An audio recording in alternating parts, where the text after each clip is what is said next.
The Capitol was buzzing long before the hearing began. As reporters scrambled for front-row seats and cameras clicked relentlessly, the air was thick with anticipation. This wasn't just another day in Washington. Something big was about to happen.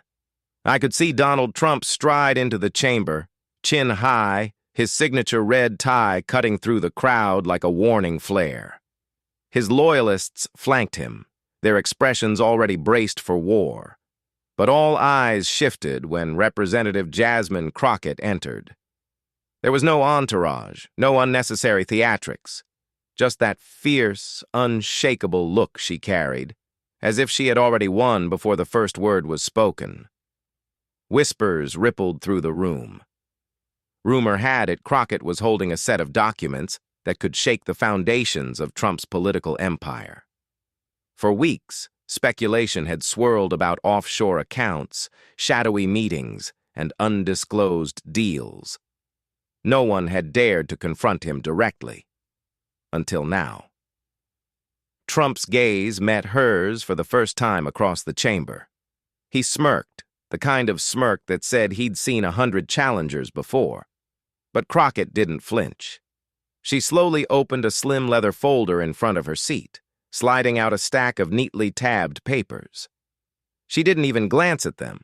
She knew exactly what was inside. As the gavel struck, calling the hearing to order, you could almost feel the country leaning closer to their screens. Today, the stakes were higher than legislation or policy. This was about truth colliding head-on with power, and neither side planned to back down. I had covered hundreds of hearings, but something in my gut told me this one would end up in the history books. The chairman barely finished his opening remarks before Jasmine Crockett raised her hand. Her voice cut clean through the room. "Mr. Trump," she began, deliberately skipping the formalities, "can you explain why millions of dollars were moved through shell companies registered in jurisdictions known for money laundering?" A murmur swept the chamber. Trump leaned back in his chair, flashing a grin meant to project confidence, but laced with irritation. "Another witch hunt," he said, shaking his head. "You people just don't stop. I built a great business, I ran a great country, and now you want to tear it down with lies." Crockett didn't blink. She slid one of the documents across the table toward the committee clerk, who quickly scanned it before passing it to the chairman.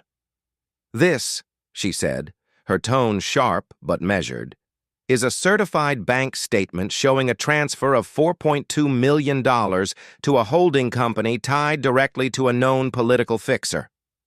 That's not a rumor, Mr. Trump. That's your signature at the bottom." Trump's face tightened. "You don't understand business," he shot back. "This is how deals are made. Perfectly legal. Everyone does it." "That might be how you do business," Crockett replied, leaning slightly forward. "But this is Congress, and here we answer to the American people, not offshore accountants." Reporters' pens flew across notepads. Cameras zoomed in on Trump's expression, catching the faint twitch at the corner of his mouth. He tried to pivot, launching into a monologue about fake news and Democrat corruption, but Crockett didn't let him. "Sir, I'm not here to trade slogans," she interrupted. "I'm here for the truth, and you'll find it's harder to brand that as fake when it's in black and white, with your name on it." By then, even members of his own party were shifting uncomfortably in their seats. By the third round of questioning, the atmosphere in the hearing room felt like a tightly wound spring. Every camera was fixed on the table where Jasmine Crockett and Donald Trump sat across from each other, separated by stacks of documents and an ocean of tension. "Mr. Trump," Crockett began, flipping to a fresh page in her binder, "let's talk about the Mar-a-Lago renovations in 2019. According to contractor invoices, nearly $500,000 was paid to a company that doesn't appear to exist on any public registry." Trump scoffed audibly. "You're really digging deep now, Congresswoman. Maybe I bought a few gold faucets. Ever think of that? It's called taste." A ripple of awkward laughter ran through the room, quickly silenced when Crockett held up a glossy photograph. "This isn't about faucets. This is about $487,000 vanishing into a corporate ghost. And that ghost is tied, through two intermediaries, to a PAC that funded a shadow ad campaign in key swing states." Trump's smile faltered, replaced with the sharp edge of annoyance. "You have no proof I ordered that," he said, pointing across the table. "I have proof the money moved," she shot back, her voice cool and precise. "And I have proof that the company signing those checks listed you as its sole guarantor on a separate loan application." The silence that followed was electric. Members of the press leaned forward in their chairs, smelling blood in the water. Trump tried one last dodge. "This is all political theater. You want to make headlines for your own career. That's fine. But the American people know I built this country back from the brink." Crockett leaned in, locking eyes with him. "What the American people are learning today is that you built a maze of shell companies, loopholes, and secret payments. And I promise you, Mr. Trump, I'm not leaving this hearing until every corridor of that maze is mapped." The chairman's gavel came down to restore order, but the damage to Trump's carefully cultivated image was already spreading through the news cycle like wildfire. If Stage 3 had been the jab, Stage 4 was the uppercut. By now, Trump's posture had shifted, leaning forward, elbows on the table, chin thrust out in defiance. The cameras caught every twitch of his jaw, every narrowing of his eyes. "Congresswoman Crockett," Trump began, his voice a notch louder than before, "this witch hunt of yours is nothing but a desperate attempt to stay relevant. You can dig through all my businesses, all my deals, but the truth is I made America great again. You've done nothing but talk." It was the kind of line meant to ignite applause from his loyalists. But in the echo of the hearing room, it felt like a dare. Crockett didn't flinch. She let the silence breathe for a moment, then opened a slim folder marked "Confidential." "Mr. Trump, since we're talking about my record, let's talk about yours. Here's an internal memo from 2018, written by your own financial advisor, warning that one of your overseas golf resorts was being used as a conduit for unreported foreign investments." The room shifted. Phones lit up. Reporters began to whisper furiously to one another. Trump raised a hand. "That's fake news. I don't even know what memo you're talking about." Crockett slid the page across the table toward him. "The one with your signature at the bottom, approving the restructuring plan that moved those funds through 3 different accounts. The same accounts that were later flagged by the Treasury Department." For a moment, Trump stared at the paper without touching it. Then he pushed it back toward her with a smirk. "You think waving paper around makes you smart? You think you're going to take me down with some bureaucratic nonsense?" Crockett's reply was ice cold. "No, Mr. Trump. I think your own words, your own signature, and your own trail of money will do that for me." The chairman's gavel struck again, but the energy had shifted. Trump's counterattack had fizzled, and Crockett's steady dismantling of his defenses was starting to look less like questioning and more like a siege. By the time Stage 5 began, the tension was so thick you could almost hear the hum of the fluorescent lights above.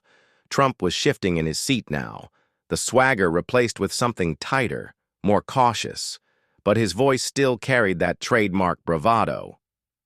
"Look, Jasmine," he said, leaning forward as if speaking man to man, or in his case, man to woman. "You can throw all this garbage around, but you're forgetting something. I'm Donald J. Trump. I've been through worse than you, and I'm still here. The people love me. They don't care about some memo you cooked up." Crockett arched an eyebrow, her tone calm but surgical. "You're right, Mr. Trump. People do care.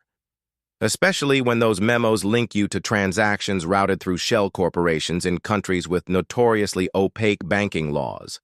Shall I read aloud the list of those corporations?" Trump's eyes darted toward his legal team. One lawyer subtly shook his head, mouthing something, perhaps "don't engage," but Trump was already reacting. "This is all lies! Another Democratic smear job! You all should be ashamed!" Crockett didn't blink. She reached for another document, this one thicker, stapled at the corner. "Then perhaps you'd like to explain why one of those corporations made a $2.5 million consulting payment to your son-in-law's firm just weeks after you approved a controversial trade deal?" Gasps rippled through the hearing room. Even the stenographer's typing slowed for a second. Trump's face flushed crimson. That's none of your business." "It is the business of every American taxpayer," Crockett shot back. "When the President of the United States uses his office to enrich his family, it's everyone's business." The gavel struck again, but no one was listening to the chairman anymore. In that moment, it wasn't just a hearing. It was a public reckoning, and Trump was on the defensive in a way few had ever witnessed. The room felt like it had stopped breathing. Every camera was locked on Donald Trump, every microphone angled toward the two combatants at the center of the storm. Jasmine Crockett's hands rested calmly on the stack of documents in front of her, but her eyes were laser-focused, unyielding. "Mr. Trump," she began slowly, her voice carrying the weight of finality, "we've talked about shell companies, suspicious payments, and your family's involvement. But there's one last piece you haven't addressed, and it might be the most damaging of all." Trump tried to cut in. "More fake news." She raised a hand, not aggressively, but with the commanding authority of someone who had just taken control of the narrative. "This," she continued, holding up a manila folder, "is a signed internal directive. Your signature, dated March 14th, instructing federal agencies to redirect relief funds meant for disaster victims to a private real estate venture under your brand name." The room exploded. Reporters whispered frantically into their recorders, some already texting their editors. Trump's jaw tightened, but no words came. His fingers drummed nervously on the table. "You took money from Americans who lost their homes in a natural disaster," Crockett pressed on, "and you funneled it into your own pocket. And then you had the audacity to call them ungrateful." Trump finally snapped back. "That's a lie. You don't know what you're talking about." "Oh, I know exactly what I'm talking about," she said, leaning forward, her voice now just above a whisper, the kind that draws everyone in closer. "And now, so does the entire country." The chairman's gavel pounded desperately for order, but the damage was done. Trump sat there, visibly rattled, the cameras catching every flicker of discomfort. As the hearing adjourned, Crockett stood, straightened her blazer, and walked out without another glance at him. In the hall, reporters swarmed, but her words were simple. "The truth doesn't need my defense. It speaks for itself." The broadcast cut back to the anchor desk, but the atmosphere in the studio was still electric from what had just unfolded. The footage of Jasmine Crockett dismantling Donald Trump's defense was already making its way across every social media platform, sparking outrage, shock, and admiration in equal measure. The journalist leaned in, speaking directly to the audience. "You just witnessed history. You saw a sitting political titan get confronted with evidence so damning he couldn't even form a coherent defense. And it wasn't just about politics. It was about truth, accountability, and the courage to stand up when it's easier to stay silent." Clips replayed on the screen. Crockett raising the folder, Trump stammering, the audible gasp from the crowd. "This," the journalist continued, "is exactly why we bring you these moments unfiltered, without spin, without corporate edits. If you value honesty over headlines, if you believe that powerful people should be held accountable no matter their title, then you're in the right place." The camera slowly zoomed in. The tone shifted from urgent to personal. "We don't just report the news here. We uncover it. We challenge it. We break through the noise to bring you the truth others are too afraid to touch. But to keep doing this, to keep shining a light where others would rather keep it dark. We need you with us." The journalist pointed directly at the lens. "So, if you've been watching quietly until now, make today the day you take a stand. Hit that subscribe button, turn on the notifications, join this community of truth seekers and difference makers, because stories like this aren't going away, and neither are we." The final shot lingered on Crockett walking out of the hearing room, her head held high, the caption beneath reading, "Truth wins."